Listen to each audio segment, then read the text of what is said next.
আজ কুমিল্লা মুক্ত দিবস। ১৯৭১ সালের এই দিনে পাকিস্তানি হানাদার বাহিনী থেকে মুক্ত হয় কুমিল্লা জেলা। ৭ ডিসেম্বর রাতে সীমান্তবর্তী এলাকার ৩ দিকে মুক্তিযোদ্ধা ও মিত্র বাহিনী কুমিল্লা বিমানবন্দরে পাকিস্তানি বাহিনীর ২২ বেলুচ রেজিমেন্টের ঘাঁটিতে আক্রমণ শুরু করে। মুক্তিসেনারা মর্টার আর্টিলারি আক্রমণ চালিয়ে শেষ রাতের দিকে তাদের আত্মসমর্পণ করাতে সক্ষম হয়। এ সময় ২৬ জন মুক্তিযোদ্ধা শহীদ হন। রাতে মিত্র বাহিনীর ১১ গুর্খা রেজিমেন্টের আর.কে. মজুমদারের নেতৃত্বে কুমিল্লা বিমানবন্দরের ৩ দিকে আক্রমণ চালানো হয়। সীমান্তবর্তী বিবির বাজার দিয়ে লেফটেন্যান্ট দিদারুল আলমের নেতৃত্বে একটি দল বিমানবন্দরের পাকিস্তানি সেনাদের ঘাঁটিতে আক্রমণ করে।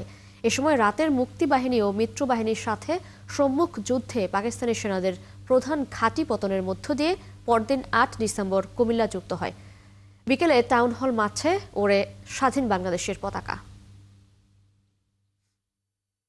আমরা ছিলাম ফার্স্ট লাইনে, মুক্তিযোদ্ধারা ফার্স্ট লাইনে, সেকেন্ড লাইনে ছিল বেঙ্গল রেজিমেন্ট এবং বিডিআর ইপিআর যা আছে তখনকার ইপিআর আর কি, তারা ছিল। এরপরে ছিল ইন্ডিয়ান আর্মি। তো কুমিল্লা মুক্ত করলো, ক্যান্টনমেন্ট মুক্ত হলো।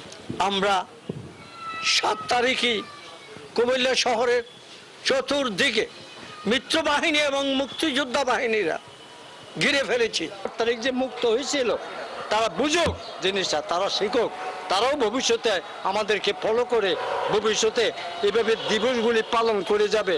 এটা আমার আগামী প্রজন্মের কাছে আমাদের আবেদন থাকবে। ৮ই ডিসেম্বর কুমিল্লা শহরে আমরা মুক্তিযোদ্ধারা বিভিন্ন এলাকা থেকে ঢুকছি এবং কুমিল্লার মানুষ আমাদেরকে মনে প্রাণে ফুল দিয়ে মন দিয়ে আমাদেরকে গ্রহণ করেছেন।